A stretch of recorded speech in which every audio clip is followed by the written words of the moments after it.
الحمدللہ رب العالمین والصلاة والسلام علی رسولہ الامین وعلی آلہ وصحبہ اجمعین ومن تبعہم بإحسان الی یوم الدین اما بعد رب اشرح لي صدری ویسر لي امری واحلل عقدۃ من لسانی یفقهوا قولی رب زدنی علما اللهم انفعنا بما علمتنا وعلمنا ما ينفعنا وزدنا علما وعملا آمین رب العالمین۔ گزشتہ درس میں نماز کے احکام مسائل میں سے نماز کے ارکان یعنی کسی واجب الادا کام کا وہ جز اور حصہ جس کے بغیر وہ کام مکمل ہی نہیں ہو سکتا اور شریعت کی نگاہ میں ناقابل اعتبار ٹھہرتا ہو، اس کا سلسلہ شروع ہوا تھا، جس میں سے 3 ارکان کی وضاحت ہوئی تھی: تکبیر تحریمہ، قیام اور ہر رکعت کے اندر سورۃ الفاتحہ کی قراءت۔ باقی کچھ ارکان آج کے درس میں بیان کیے جائیں گے۔ ان میں سے چوتھا رکن یہ ہے رکوع کرنا۔ رکوع یہ رکن میں سے قیام، سورۃ الفاتحہ اور اسی طرح سے رکوع۔ جب تک بندہ رکوع نہیں کرے گا نماز کے اندر، اس کی نماز نہیں ہوگی۔ وہ یہ سمجھے کہ میں صرف قیام کر لوں، سجدہ کر لوں تو میری نماز ہو جائے گی، نہیں ہوگی۔ قیام، رکوع، سجود اور پھر سلام، یہ سب چیزیں نماز کے اندر ضروری ہیں، بغیر ان کے نماز نہیں ہو سکتی۔ صرف سجدہ کر لیا آپ تو اسے نماز نہیں کہا جائے گا، صرف کھڑے ہیں آپ تو اسے نماز نہیں کہا جائے گا، صرف رکوع کر لیے آپ تو بھی اسے نماز نہیں کہا جائے گا۔ اسی لیے صلاۃ کی تعریف کی گئی تھی کہ جو تکبیر تحریمہ سے جس کا آغاز ہوتا ہے اور جو سلام پر ختم ہوتا ہے، اور اسی طرح سے اس کے اندر قیام، رکوع اور سجود اور سلام کا اہتمام کیا جاتا ہے۔ تو نمبر 4 ارکان میں سے نمبر 4 پر ہے رکوع کرنا۔ رکوع کے معنی ہے جھکنا، لیکن نماز کی حالت میں جو رکوع کیا جاتا ہے وہ اتنا جھکے کہ اس کا پیٹھ اور سر دونوں لیول رہے، نہ پیٹھ زیادہ اٹھی ہوئی ہو اور سر نیچے ہو، اور نہ سر اٹھا ہوا ہو پیٹھ جھکی ہوئی ہو، دونوں لیول رہنا چاہیے۔ سر اور پیٹھ دونوں برابر رہنا چاہیے۔ جب تک سر اور پیٹھ یہ دونوں برابر نہیں ہے، صحیح ڈھنگ سے آپ کا رکوع نہیں ہوگا۔ تو رکوع کرنا یہ رکن ہے، اور اسے برابری طور پر انجام دینا یہ دوسرا عمل ہے۔ تو ہم ارکان چونکہ پڑھ رہے ہیں اس لیے ہم اس مسئلے میں داخل نہیں ہو رہے۔ تو رکوع کے لیے طریقہ جو اکثر لوگوں کی رکوع میں غلطی پائی جاتی ہے، سمجھ لیجئے کہ مصلی کی پیٹھ ہے اور یہ میری کلائی جو ہے اس کا سر ہے۔ ہمارے یہاں بہت سارے رکوع کرنے والوں کو دیکھا جاتا ہے، یہ پیٹھ ایسا تو کرتے ہیں لیکن سر جھکا لیتے ہیں، سر بالکل نیچے ہو جاتا ہے ان کا، یہ رکوع ان کا درست نہیں۔ یا اسی طرح کچھ لوگ رکوع کرتے ہیں، پیٹھ ادھر جھکا لیتے ہیں، سر اوپر اٹھا لیتے ہیں، اس طرح سے، یہ بھی صحیح نہیں ہے۔ دونوں لیول میں رہنا چاہیے، سر اور پیٹھ یہ کوشش کی۔ اور یہ لیول کب ہوگا؟ جب آپ اپنا گھٹنا صحیح طریقے سے پکڑیں گے اور یہ والا حصہ ہاتھ کا ٹانپ کی مانند ٹائٹ جب تک نہیں ہوگا تب تک آپ کی پیٹھ ٹائٹ نہیں ہوگی، اور پیٹھ جب ٹائٹ ہو گئی تو سر کا خیال آپ بہت آسانی کے ساتھ کر سکتے ہیں۔ تو دونوں لیول میں ہونا چاہیے۔ اگر لیول نہیں ہوا تو آپ کا رکوع درست نہیں ہوا ہے۔ تو رکوع کرنا یہ ارکان میں سے اللہ رب العالمین کا ارشاد ہے، یا ایھا الذین آمنوا ارکعوا واسجدوا، اے لوگوں جو ایمان لائے ہو رکوع کرو اور سجدہ کرو۔ اللہ کے رسول صلی اللہ علیہ وسلم نے اس صحابی کو جو نماز میں جلد بازی کر رہے تھے، انہیں آپ صلی اللہ علیہ وسلم نے فرمایا کہ پھر نماز سکھائی جب ان کو، تو اس کے اندر آپ نے کہا پھر رکوع کرو، یہاں تک کہ اطمینان کے ساتھ رکوع کر لو۔ کچھ لوگوں کو دیکھا جاتا ہے اللہ اکبر بول کے رکوع میں گئے، سمع اللہ لمن حمدہ دناک سے کھڑے ہو جاتے ہیں، اور پھر کھڑے کیا ہوئے، پیٹھ سیدھی نہیں ہوئی کہ پھر سجدے میں چلے جاتے ہیں۔ تو آپ کو رکوع بھی اطمینان کے ساتھ کرنا ہے اور رکوع کے بعد کھڑے ہونا ہے اطمینان کے ساتھ، ہے نا، اس طرح سے کہ جو ہڈیاں آپ کی رکوع کی حالت میں بینڈ ہوئی تھی وہ سب سیدھی ہو جائیں۔ تو اکثر لوگوں کو دیکھا جاتا ہے اللہ اکبر بول کے رکوع میں سمی اللہ لمن حمدہ فوراً کھڑے ہوتے ہیں، پھر کھڑے نہیں ہوئے مکمل کہ ابھی کوئی آدھے رکوع میں ہے، کوئی اور ہے، امام صاحب فوراً سجدے میں چلے جاتے ہیں۔ تو سب سے پہلے امام صاحب کو اپنی نماز درست کرنی ہو، اس کے بعد مصلیوں کی فکر کی جائے۔ جب امام صاحب موقع دیں گے تب نہ لوگ کھڑے ہوں گے، امام صاحب خود ہی موقع نہیں دیتے ہیں تو لوگ کھڑے کیا ہوں گے۔ دو سجدوں کے درمیان اکثر شکایتیں آتی ہیں کہ دو سجدوں کے درمیان موقع نہیں دیتے ہیں دعا پڑھنے کا۔ 7 کلمات ہیں، ان 7 کلمات کو پڑھنے کے لیے تھوڑا سا وقت چاہیے، اور ہمارے بہت سارے بھائیوں کے ہاں تو وہ 2 سجدوں کے درمیان کی بیٹھک غائب ہی ہے، وہ بیٹھک پائی ہی نہیں جاتی ہے، جبکہ رکن ہے، وہ رکن ہے 2 سجدوں کے درمیان بیٹھنا۔ تو رکوع یہ رکن نمبر 4 ہے۔ اسی طرح سے رکوع کے بعد قیام کرنا، کھڑے ہونا، جسے قوما کہا جاتا ہے، رکوع کے بعد کھڑے ہونا۔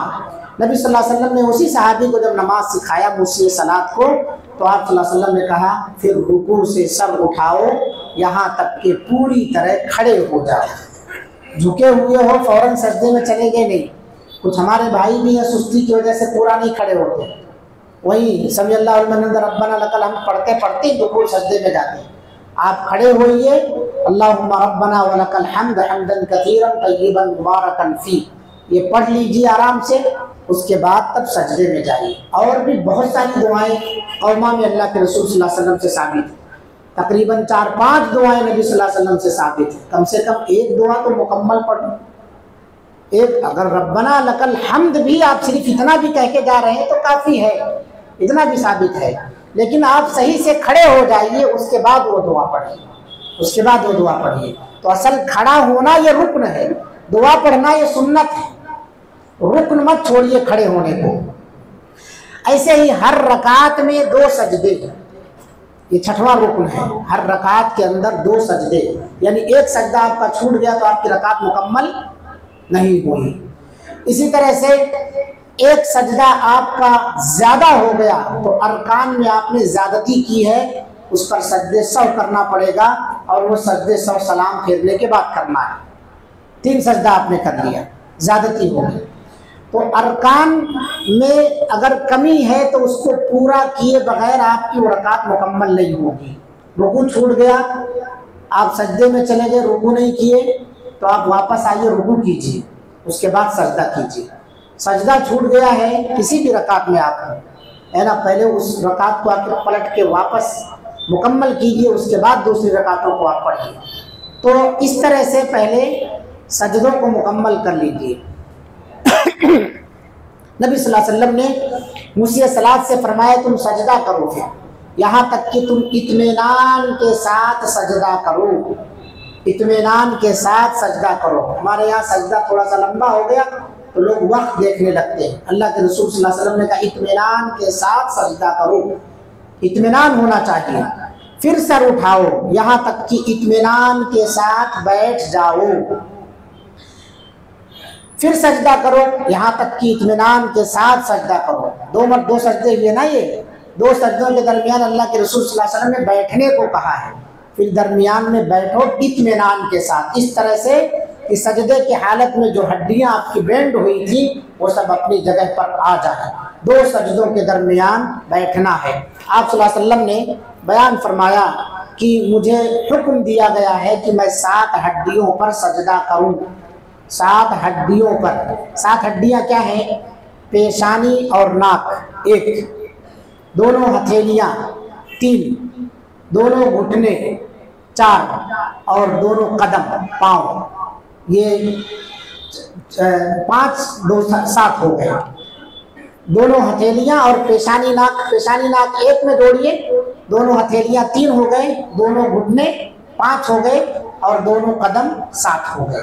7 اعضاء پر اللہ کے رسول صلی اللہ علیہ وسلم کو سجدہ کرنے کا حکم دیا گیا۔ کچھ لوگوں کو دیکھا جاتا ہے کہ وہ سجدے کی حالت میں دونوں پیر پیچھے سے یا تو اٹھا لیتے یا ایک پیر اٹھا لیتے،